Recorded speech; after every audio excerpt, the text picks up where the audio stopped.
First Corinthians 13:4-8 tells us that love is patient, love is kind, it does not envy, it does not boast, it is not proud, it does not dishonor others, it is not self seeking, it is not easily angered, it keeps no record of wrongs. Love does not delight in evil, but rejoices with the truth. It always protects, always trusts, always hopes, always perseveres. Love never fails. Love. It's the sweetest thing I've ever known. The thing that makes me see a play on Saturday, like Jilly said. The make up to break up, that's all we do. The make it last forever, 'cause I'm your lady and you are my man. It's defined in many ways, a profoundly deep, complex, and multifaceted emotion encompassing intense affection, possessive desire, and self giving care toward people or things. We first experience love from our parents, caregivers. We also experience pain from them too. Trauma seeps in when that pain goes unanswered or explained, or if it continues. We suppress it and keep on living, as they say. Then we are smitten by sweet words and gestures of someone and fall in love. Yes, that trauma has laid dormant for years, and as the honeymoon phase dissipates, triggers rear their ugly heads, and the boat of love is rocking on choppy seas. Love. It is the highest vibration in the universe, and according to scripture, it does not fail. On the choppy seas, the solid foundation of love appears, and you remember why you fell in love in the first place. You put on the life jackets, hold hands, because it is going to be a bumpy ride, because it's time to heal together.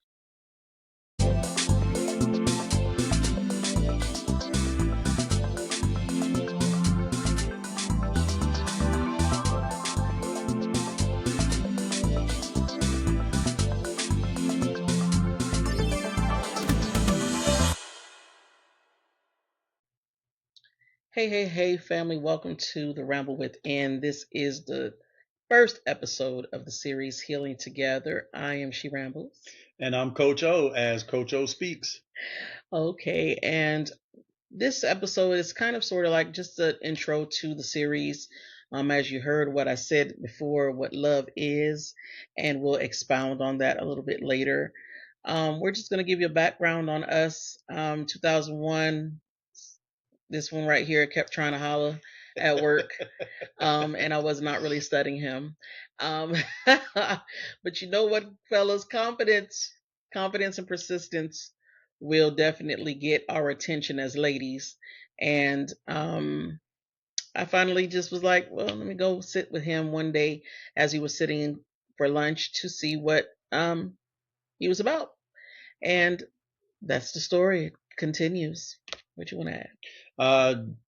She's right about that. I had was in a relationship prior to her that I separated from with the mother of my child, and so while I was single and searching for whatever love is, I found her and working, like she said, working at the credit counseling together, and I did chase her. I was very persistent to try.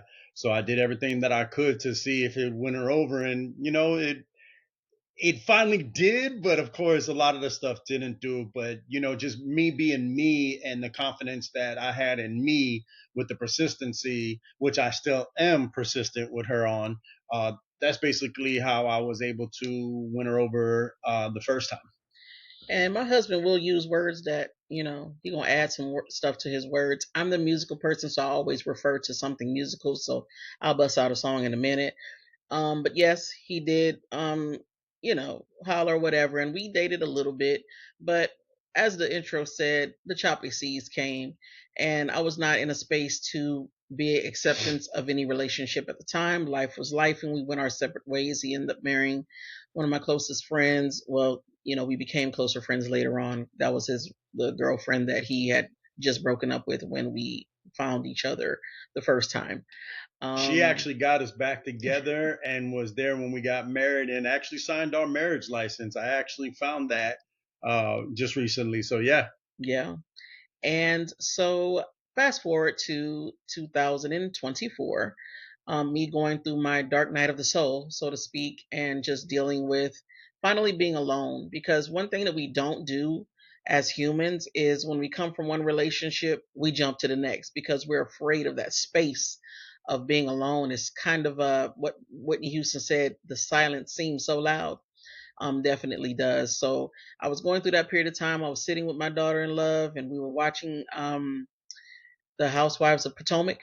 And one of the characters on there, I guess it was Candace, I believe, she's married to a Caucasian gentleman. And she was like, "You need to get you one of them white boys." And I was just like, "Girl, And then, and I was just kind of, she was just sitting with me to try to help my spirit. And then something, spirit said, "Get up and find Richard." And I was like, after all, what am I looking him up for? Did sent him a TikTok, and And basically, when she reached out to me, I was going through my darkest time. So the lady, which is the mother of my children, she was my wife, who she got us back together. I lost her in October of 23. So come April of 24, I was going through a lot of darkness. I was drinking heavily. I was, not in my right mind. And I just happened to be in Alabama visiting my brother. And normally I have a great time with my brother, fishing, chopping it up with my older brother. But this time things just wasn't right. I just wasn't feeling right. I just couldn't figure it out why I wasn't feeling right. And then she reached out to me on TikTok, and I'm like, TikTok? I really wasn't on TikTok like that, even though I did post some things. After January, which was the my wife that passes birthday, I did some celebrations then.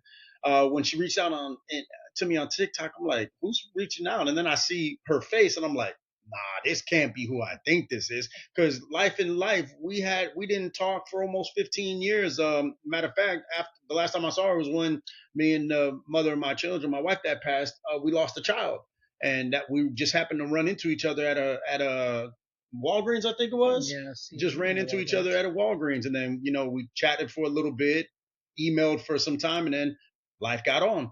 So when she reached out on me on TikTok, I'm like, man, I know this can't be who I think this is. And I actually said that, like, I know this ain't who I think this is. She's like, yeah, it's me. So we just chatted for a little bit. And then I was in a position like, man, how do I tell her? Because her and my wife were really, I mean, they were like sisters. I mean, they did everything. They went everywhere. They were like sisters. And I'm like, man, how do I tell her that, she passed? And I'm like, and then she finally asked me the question, how's my sister doing? Like that spiritual vibe. And I was like, not good. She passed, and she's like, "Here's my number. Call me." So we chatted for about 5 hours that night, and throughout that night, chatting, we first talked about the passing and everything, but then you know everything aligned and started flipping its way. And then I'm walking the streets where my niece lived in Alabama, and weird things just started happening. Three cats came around me, starting intertwining through my legs, and then I see this weird garden or lawn display by a mailbox of all places, a big old giant heart filled with roses. And I'm like, and then the address was 112. And right away with this one, songs just started popping. Yep. And Cupid. after that, she's like, she knows me. So she's like, I know you want to ask me something. I'm like, nah, I don't want to think it is what it is. And she's like, just ask me. I'm like, I want you back in my life. And I said, if you're willing to have me back in your life, I don't want to do this boyfriend girlfriend crap. I want you as my wife. And 5 months later, we were married on my mother's birthday, September 14th, 2024. And prior to that, I felt that it was important that we laid a strong foundation because it had been years before we, got back into this space. The space I was in earlier on, I was just not ready. I was dark. It was trauma. I did not want to take him through that. Although I know he would have took the ride with me, I was not willing to take him there. And now that I'm in a better space, of course, I'm still healing. And this is why healing together is important. I'm not completely healed. I mean, right now in this space, I'm not completely healed. And I too had the thing of, oh, I need to be completely healed before I can be in a relationship and all of these things in my mind. But you can't stop the timing that spirit has for you. And spirit wants you to have what you have and you align with it, then it just takes off from there. So we got married, but I wanted to make sure that the foundation was solid. Solid, solid. As a rock. Enters the 7 principles of making marriage work. This is by John M. Gottman, PhD. Shout out to our pastor Mike, our cousin, Pastor Mike Bowers at Cole Community Church in Atlanta, Georgia. That's probably the wrong city, but it's there in Georgia. And my cousin, my sister cousin, best friend, Katia Bowers, and I reached out to her and I let her know, hey, I'm not really a religious person. I am very spiritual. I don't attend church or nothing like that, but I wanted to do the marriage counseling because again, there was a space and time that we have with each other, and I just wanted to make sure our foundation was solid. And so we took their courses, and the course ran into our wedding. Yes. We had our wedding at their home. Yes. And Pastor Mike actually married us. And we still stayed. We actually stayed that weekend to do a live because usually we would tap in Zoom to do the class, but we went in live. They took us out to dinner. We met the other couples that were taking. They gave us gifts. It was so lovely, and we continued on with the course because again, it was important to make sure that our foundation was solid. She's absolutely correct. I mean, it's just like anything in life, building structures, relationship structures, organizational structures. Heck, me being a coach, the team aspect structures, you got to have that foundation. Without the foundation, it's not going to be able to be strong enough to hold the weight of whatever's going to come your way. So until you put that foundation down, which we did, we would be doing a lot of this. We'd be tilted one way or another. So we both felt that this was the best thing to do, was build that foundational structure for us. Yes. And do we have arguments? Of course. Do we have disagreements? Of course. I mean, we are in an interracial. I don't know why I can never say that word. That Asian tongue. That Asian tongue is serious, but interracial relationship, you know what I'm saying? And although, it's kind of, okay for us out here, but enter in the relationship, we have our own struggles. Me making jokes and it could just rub him the wrong way, or him saying something and I feel like, oh, you just want to say that because I'm black, things like that. So this is why we decided that we needed to do this podcast, this series, Healing Together, because a lot of you all are out there holding yourself back from love. You have these extreme lists that you have about, oh, he or she needs to be this, they need to have this aesthetic, that job, this, that. Listen, the list, cut it. Just cut the list. Let your spirit guide you. Surrender. When you hear that song in church, when they say, I surrender all, again, I'm not religious, but I do have a religious upbringing. So I will refer back to spirit, spirit or scripture or anything like that, just to let you know. We sing the song, I surrender all. And of course, in the church context, you're thinking, oh, I'm talking to Jesus, God, whatever. But the surrender is really to yourself. You know what I'm saying? Because you are, the God is in you. So you need to surrender to yourself and stop getting in your own way so that you're able to align with what is for you, because what's for you is always going to be for you. We met in 2001. It's 2024 and here he comes back around. It's like a boomerang. Like I sent it out there and then it came back, or I sent the glass into the ocean and it came back with the note inside. So this is where we are. And to add on with this, why we're calling it Healing Together, is because I need to be able to heal myself as well. And yes, I have some things that I have to work on by myself too, but this is another format for me to be able to communicate and have an open dialogue with my wife, because a lot of y'all, I'm sure it's just like me. You were brought up in a household where open dialogue wasn't there. The emotional availability or vulnerability, however you want to put it, as being a man in this day and age, we were told not to express, not to show, not to cry. You're weak if you cry, and it's been an emotional roller coaster for me. I'm not going to lie, because I always pushed everything down. I always stepped on top of it. I just kept adding. So a lot of times we go through something, and we might be trying to discuss something, and instead of me trying to hear her bid, and you'll hear her say that a lot, I'll react because of something in my past or something that I went through. I just get triggered from it. So I'm too learning about triggers and trauma and stuff like that, because I felt I never had none of these things, because it was never showed to me, it was never taught to me. So this is another format for us to work on us together, as well as for me to understand how to work with her and be able to show her that I'm in it to win it. And show our show structure so that you can have an idea.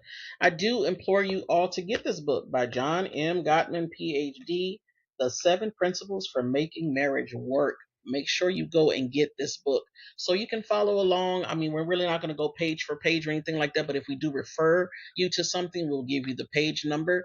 And how we kind of want to do it is, of course, you'll have your normal intro like you just did. You heard me speak in the front, and that will usually kind of roll you into what the topic of the day is going to be. And what we want to do is to talk individually about how that topic means to us as individuals, because we do forget that too in relationships, is that we are still individuals in a collective relationship. And this is where people say they regret or they feel lost and things like that, because you're intertwining. Yes, the two becomes the one scripturally, but you are still individuals. You still had your own dreams and aspirations before that. So we want to talk about the main topic, as individuals. Then we want to speak about how do we feel that we may have fumbled, referencing to the coach here, how we fumbled when it came to, if we're talking about patience. Hey, honey, how do you feel like I fumbled this week or ever in the relationship?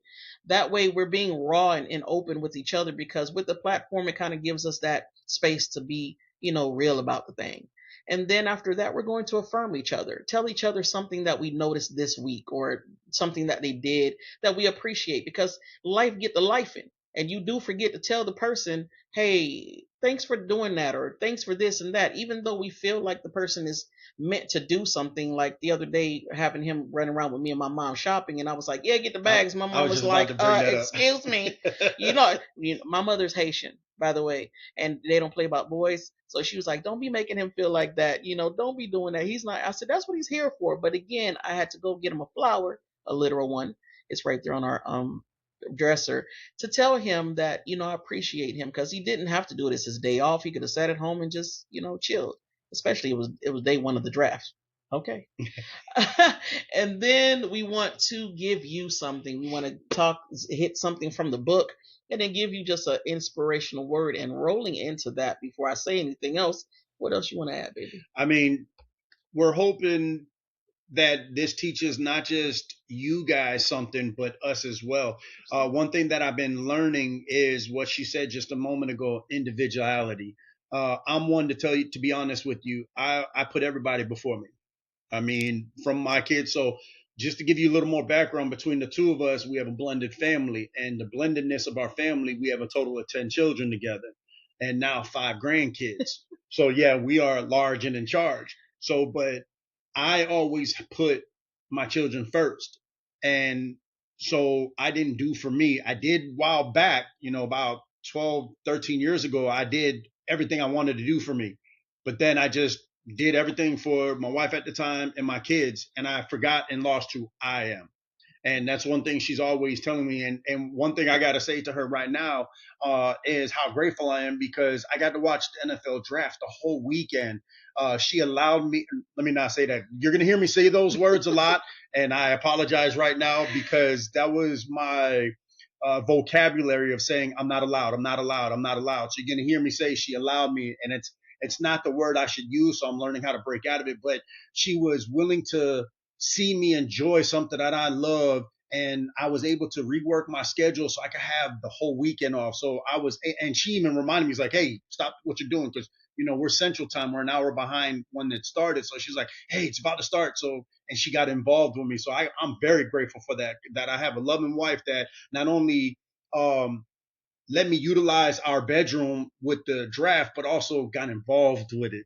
And there's also that of my podcast, or what I'm working on too, is what just took place from the draft. So yes, so this is going to be a lot for the both of us. That's a shameless plug. Coach O speaks on TikTok. Holla back.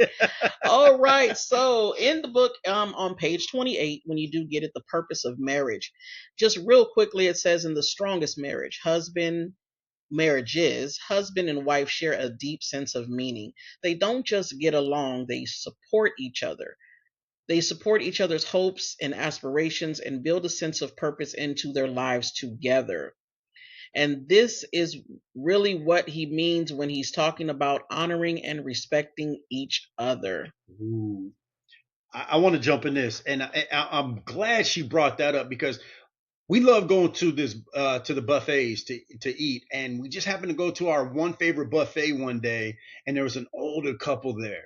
They were in their 90s. I think it was 92 and 95 years old. I think they were in their 90s, and we asked them, like, how do you make it work? And they were both just like, we do what each other likes. She doesn't like what he does, but she does it because it's what he likes. Mm-hmm. He doesn't enjoy what she likes, but he does it because she likes it. And that is part of what that's saying.